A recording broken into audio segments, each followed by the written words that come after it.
Hey friends, happy Thursday. I just want to go ahead and model for you one of our making connections for McDuff and Baby. So you were asked to, or you will be asked to on Seesaw, fill out the following response page. And there's two questions that I want you to answer. And we would be talking about this if we were together, but you're on your own today with your grown-up that you have at home. So the first question that I want you to answer and think about is the following. When have you ever felt like McDuff? And we know McDuff was the only dog in the family. And then along came Baby's sister, right? And I bet you have also felt like McDuff, where you have felt left out, or you have felt ignored, or you have felt that you have been receiving less attention than what you are used to. So think about a time. Have you ever felt like McDuff? When has there been a time that you have been left out like McDuff? And it doesn't have to be just in your family. It can be a time where you have felt left out at school, or you have felt left out at church, or at Cub Scouts or Girl Scouts. When has there been a time where you have felt left out?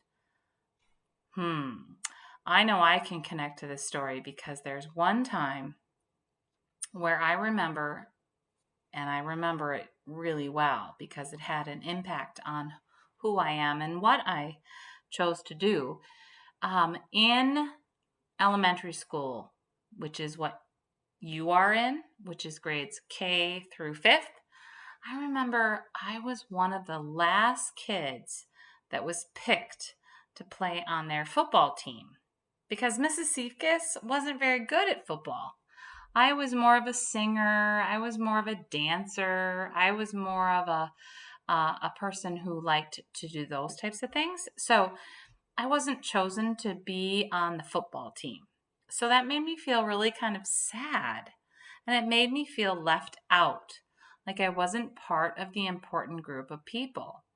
But I knew, oh, that's okay. I didn't need to be in part of part of that group of people. So that was my connection to the story. What can we do in our classroom to make sure that everyone feels welcome? I think that's an easy one. That kind of follows the common code: being respectful, being responsible, and being safe. So, how would we, you and I, make sure that everyone in our classroom feels welcome? What are some of your ideas? I wonder what you're saying out loud to me. I bet some of you will have your hands popped up and you're saying to me, well, if someone's on the buddy bench, I'm going to go up to them and I'm going to say, hey, do you want to play? So the buddy bench is another way to make sure no one feels left out.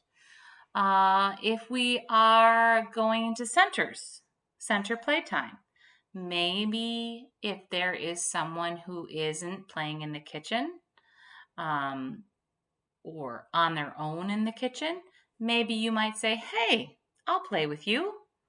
Let's play a game of maybe restaurant. And that's a way to bring a classmate into play so that we all feel welcome and happy. Maybe there's a person that's playing Legos and they're playing with you or maybe next to you, but they also would like to be part of your imagination. So maybe you could say to them, hey, why don't you build the boat to go with the camper that I made, and we can bring them on a camping trip together. So it's including someone to make them feel more part of our classroom. So help me in making those connections. When have you felt like McDuff, the dog, poor little guy? And when can or what can we do in our classroom to make sure that everyone feels welcome and that no one feels left out. Okay? I'm excited to see what you guys respond with, and I'll be checking your responses on Seesaw.